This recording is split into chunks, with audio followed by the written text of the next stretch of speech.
Première victime du tueur était marocaine, vietnamienne depuis 32 ans. Depuis ce 14 juillet, son époux, ses 7 enfants sont inconsolables. Marie-Pierre Portellement et Antoine Laroche ont passé cette longue journée avec eux. La résidence surplombe la Méditerranée et la ville de Nice. Ces géraniums, c'était les petits trésors de Fatima Charri. Aujourd'hui, le chant des cigales se mêle au psalmodie des versets du Coran. Dans une chambre, sa famille, ses amies marocaines prient pour cette femme qui a été assassinée jeudi soir sur la promenade des Anglais. Dans le salon, les hommes discutent et mangent quelques dates. Avant-hier, son fils aîné et son mari ont laissé Fatima seule quelques minutes pour garer leur voiture. Quand ils l'ont retrouvée dans la foule, c'était déjà trop tard. Il y avait déjà une dame qui faisait un passage cardiaque. Je l'ai assisté en restant impuissant. Après, les pompiers sont venus prendre le relais, ils ont mis le défibrillateur en attendant qu'ils nous demandent de s'écarter pour choquer, mais ils ne demandaient que de répéter le message cardiaque parce qu'ils ne trouvaient pas de pouls. Je sais comment ça marche, ils ne trouvaient pas le pouls.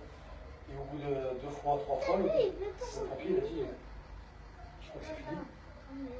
Mon père, entre-temps, il est tombé dans le dos. Voilà, et je criais maman, c'est qui, voilà, qui me reste. Je criais maman, lève-toi, et les petits à côté en train de regarder en train de pleurer, c'est ça qui me reste. Très très choquant. Je vois ma femme déchiquetée par terre. Mais très vite, ce sont les photos d'une Fatima heureuse que cette famille de 7 enfants veut nous montrer avant de crier sa colère contre la revendication du massacre par l'État islamique. C'est pas des musulmans. Parce que la première personne qu'ils ont tuée, qu'ils ont fauchée, c'était une musulmane. Et ma mère était pratiquante. Ma mère était pratiquante, elle le pratiquait correctement. Il ne peut pas dire État islamique, c'est pas vrai. Il devrait changer de nom. État terroriste, État. Autre chose, mais État diabolique par exemple, mais pas du tout l'État islamique, c'est pas vrai. La personne qui a fait ça, c'est une personne qui est déséquilibrée, qui a commis des actes de violence, mais Daesh a revendiqué parce que c'est un opportuniste. C'est rien d'autre que ça. La douleur, la colère, mais aussi les formalités administratives. D'abord un rendez-vous avec les enquêteurs au commissariat. On est obligé d'assumer.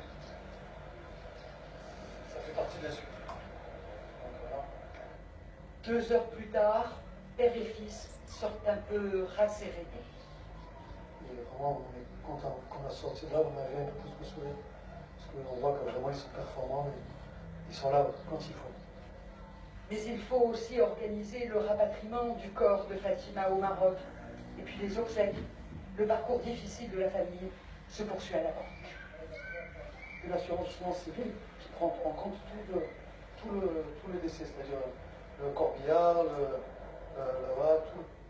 Mais la famille reste encore sur une inconnue. Elle ne sait toujours pas quand le corps de leur mère et épouse leur sera rendu. Et alors que le pays est